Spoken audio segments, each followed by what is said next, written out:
வாங்க. வணக்கம் வணக்கம். எப்படி இருக்கீங்க?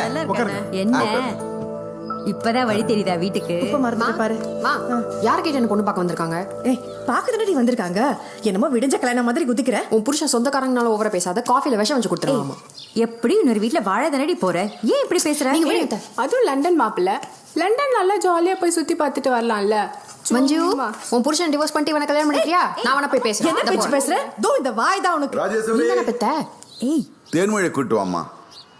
தேவையில்லாம என்ன பேச வைக்காதமா. வேண்டான்னு சொல்றது கேளு. தேன்மொழி நல்லா வளர்ந்துட்டால, சின்ன வயசுல பார்த்தது. ஆமா. நல்லா இருக்கியாமா? எல்லாரும் நல்லா இருக்கீங்களாமா? நல்லா இருக்கும். நல்லா இருக்கேங்க. சரிண்ணே. என்ன வந்த கையோட கிளம்பிட்டீங்க? இருந்து சாப்பிட்டு போலாம். பாத்துக்கலாண்ணே. சாப்பிட்டுட்டு போலாமே. கூட்டிட்டு வரும்போது சாப்பிட்டு வரேங்க. என்னால இந்த வீட்டை விட்டு வேற எங்கேயும் போய் வாழ முடியாது. தயவு செய்து யாராவது ஒருத்தர் புரிஞ்சுக்கோங்களேன். தேனு மாப்பிள்ளை வெளிநாட்டுல வேலை செய்யறாரு. தமிழ் மாமா கூட தான் துபாயில வேலை செஞ்சு நம்மள பார்க்க கொள்ள முடியலன்னு எல்லாத்தையும் தூக்கி போட்டு வரல நமக்காக. தேனு, சுத்தி வளைச்சு பேசாத. கட்டினா தமிழ் தான் கட்டுவேன்னு போட்டு ஓடைங்க. என்னமா? ஏன் மாமா, ஊரே பேசுது நான் தேவராஜ் வீட்டு பொண்ணுன்னு. ஆனா உங்களுக்கும் அதுக்கு அது ஒரு தடவை கூட தோணுது இல்லைல்ல? ஏன் தேன்மொழி பயங்கர வாயாடி நம்ம வீட்டுக்கு வந்தானா அடங்கி உடனே இருக்க மாட்டான்னு நினைக்கிறீங்க? இந்த குடும்பம்னா எனக்கு உயிர். அதை எல்லாரும் முதல்ல புரிஞ்சுக்கோங்க. அழாத. எல்லாம் ரெடியா இருக்குது. பார்த்தா இங்க கிளம்பிட்டீங்க போல இருக்கு. தமிழ், அவ கல்யாணம் பண்ணா உன்னதான் கல்யாணம் பண்ணிக்கிறேன்னு சொல்றான். அப்படியே சொன்ன தேனு. சின்ன வயசுல இருந்து ஒன்னா விளையாண்டுருக்கோம், கிண்டல் பண்ணிருக்கோம், கேலி பண்ணிருக்கோம். அதை வச்சு நான் உன்னை கல்யாணம் பண்ணிப்பேன். நீ எப்படி நினைச்ச?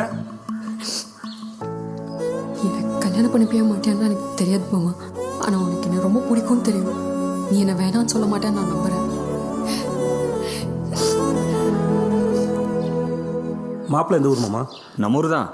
ஆனால் லண்டனில் இருக்காருப்பா. லண்டன் மாப்பிள்ளையா? பா வேணான்னு சொல்லுங்கப்பா. இதுக்கு தான் நம்ம சொல்றோம். அம்மா பொண்ணு சேர்ந்துக்கிட்டே எப்படி? மாமா மாமா மாமா மாமா என்ன என்ன அவசரம்? என்ன அவசரம்? பா சொல்லு. இது எங்க வீட்டு பொண்ணு, எங்க தங்கம், எங்க குடும்ப குத்து விளக்கு, எங்களுக்கு தான் சொந்தம். நாங்க வெளியெல்லாம் கொடுக்குறது. இப்ப நீ வெக்க பண்ணுடி. என்னவா என்ன கல்யாணம் மாதிரி அடிக்கிற? பொண்ணு வேணா கல்யாணம் பண்ணி வச்சுக்கிற சொல்றப்பா. விளையாடுனதெல்லாம் போதும். திருவிழா முடிஞ்ச உடனே ஒரு நல்ல முகூர்த்தமா பார்த்து கல்யாணத்தை முடிச்சிரும். என்ன?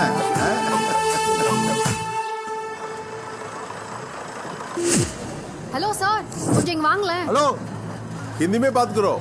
தமிழ் தெரிஞ்சவங்க யாராவது?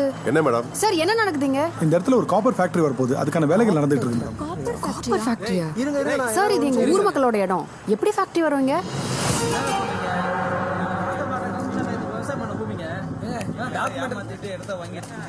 S sir. என்னாச்சு? ஊர் மக்கள் பிரச்சனை பண்றாங்க, ஃபேக்டரி வரக்கூடாதுன்னு. ப்ராப்பர்ட்டி ரெஜிஸ்டர் ஆயிடுச்சுல? எஸ் சார். அப்போ தூக்கி அவங்க மூஞ்சில விசிறி அடி. இது நம்ம மாரிமுத்தண்ணனோட இடம். குமரசான இடம். காட்டு, இங்க பாரு. குமரேசான இடம். இது சேரன இடமா? எப்படி எழுதி வாங்கிருப்பானுங்க? தமிழ் ஓட்டாப்ல பாயா எல்லாம் தமிழ் இருங்க, உங்களை வச்சுக்கிறேன்.